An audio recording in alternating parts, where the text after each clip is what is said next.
10.75. That was the time on the clock when Melissa Jefferson-Wooden crossed the finish line at the Prefontaine Classic on July 5th, 2025. The numbers popped up on the stadium screen like a glitch. For a second, it felt like someone must have read it wrong. Not because it was impossible, but because... who? Julian Alfred had been the favorite. Fast, consistent, decorated. One of the best starters in the world. Most eyes were locked on her lane. Most headlines were already written. But when the race ended, the only name anyone was saying was Jefferson-Wooden.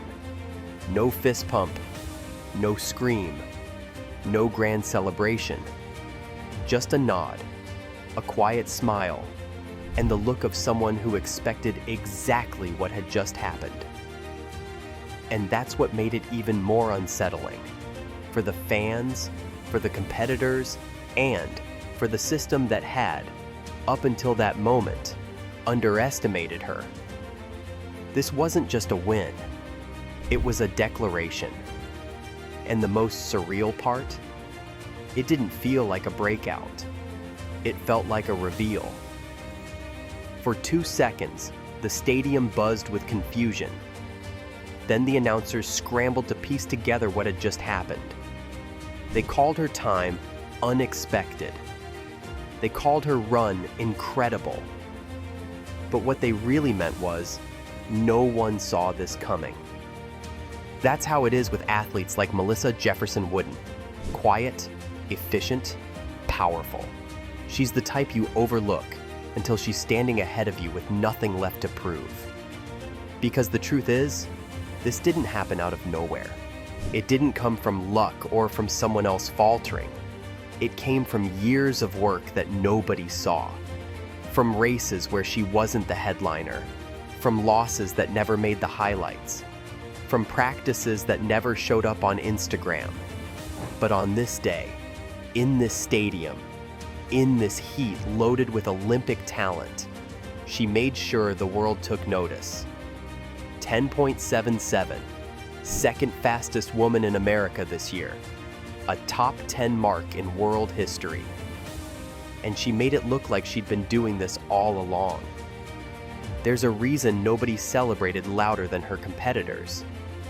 Because for them, it wasn't just that she won, it's that she didn't flinch. Think about what it takes to run your best race against people who are supposed to be better than you. Think about doing it in silence, without hype, without marketing, without a name that triggers headlines. She didn't have the narrative, she didn't have the spotlight, but she had the time. And in track and field, the clock is the only thing that matters. What happened at Prefontaine wasn't a surprise. It was the result of someone who had been sharpening in the shadows. While the rest of the sprint world looked left and right, chasing names and rankings, Melissa Jefferson-Wooden stayed in her lane. And now, everyone else is chasing her.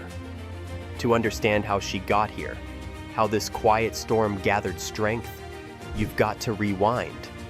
Before the sub-11s, before the US titles, before anyone knew her name.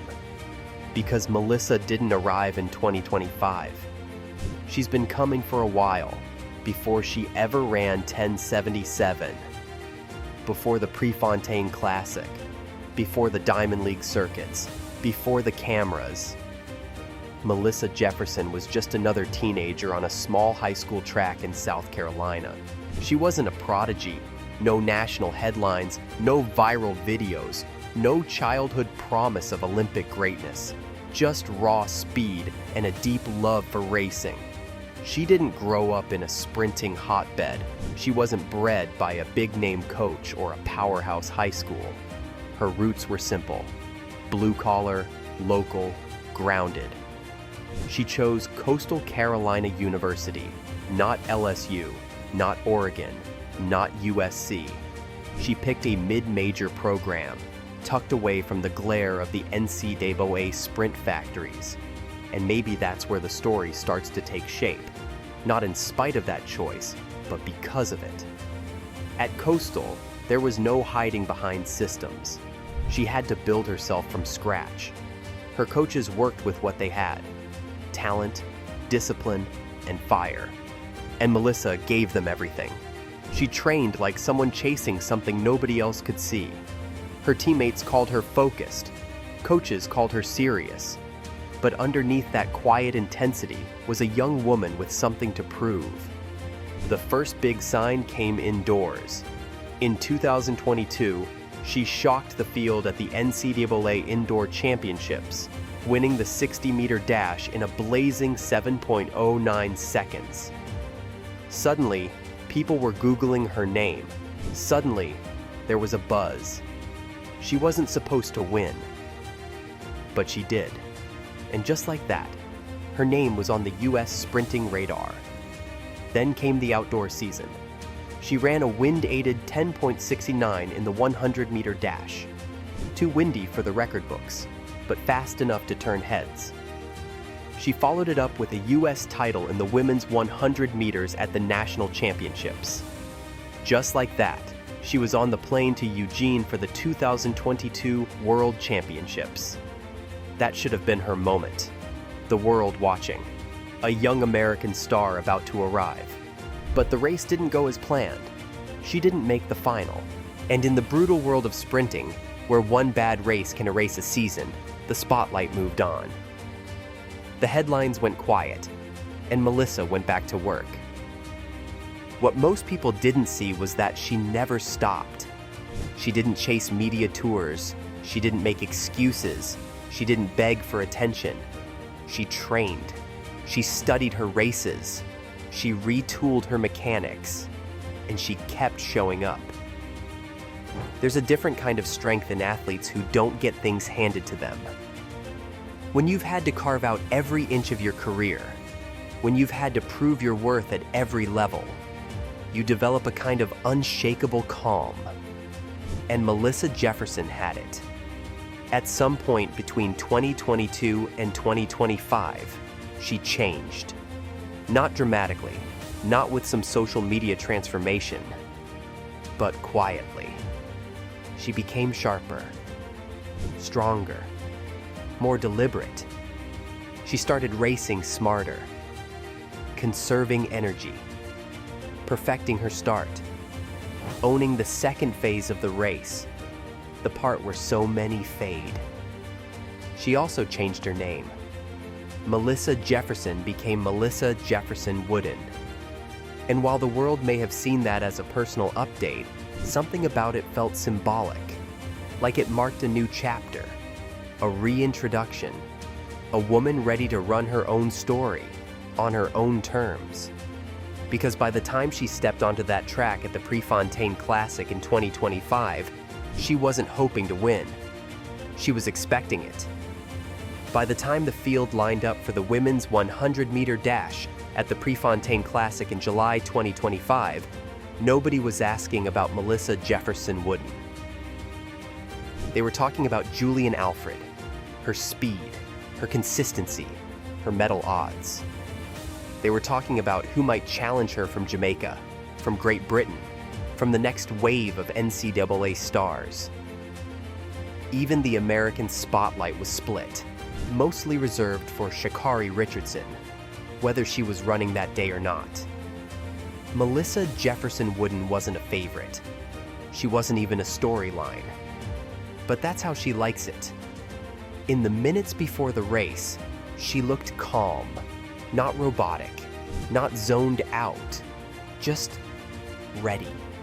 Like someone who had made peace with whatever happened next.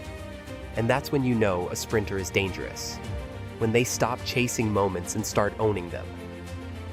The gun went off. Her reaction wasn't the fastest. Never has been. But what followed was surgical. By 30 meters, she was in the mix. At 50, she was rising. And from 60 meters on, she never looked back. Her stride didn't panic. Her arms didn't flail. She didn't force the finish. She rode it. Smooth. Balanced. Unbothered. She crossed the line in 10:77 seconds. It was a legal wind, a clean track, a championship field. No asterisk, no almost, no room for debate. She'd just beaten a stacked lineup in one of the deepest 100-meter fields of the season, and she made it look like a workout.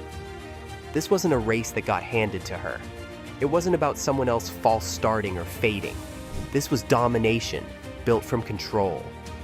Every phase of her race had purpose. Every step said, "I've been here before."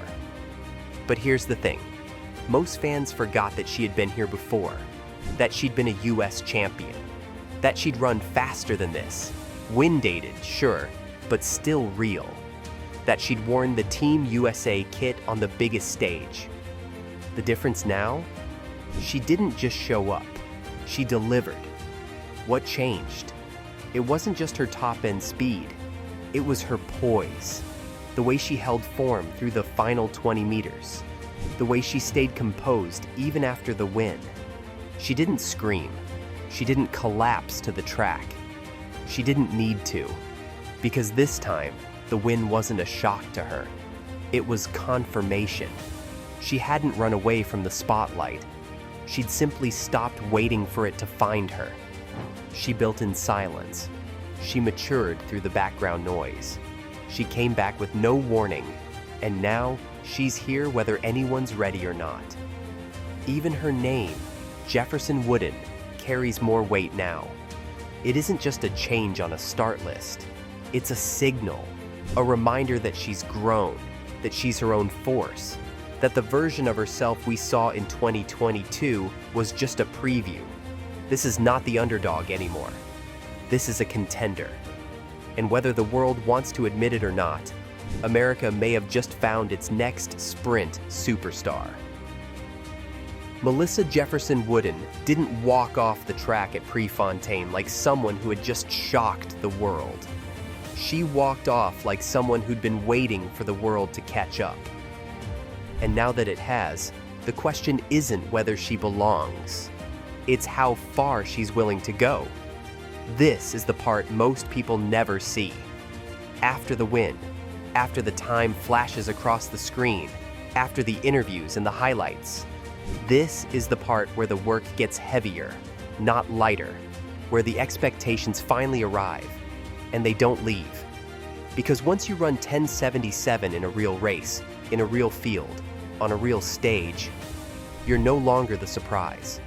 You're the standard. And for Melissa, that shift won't come with fanfare. She's not built for noise. She's not chasing clout.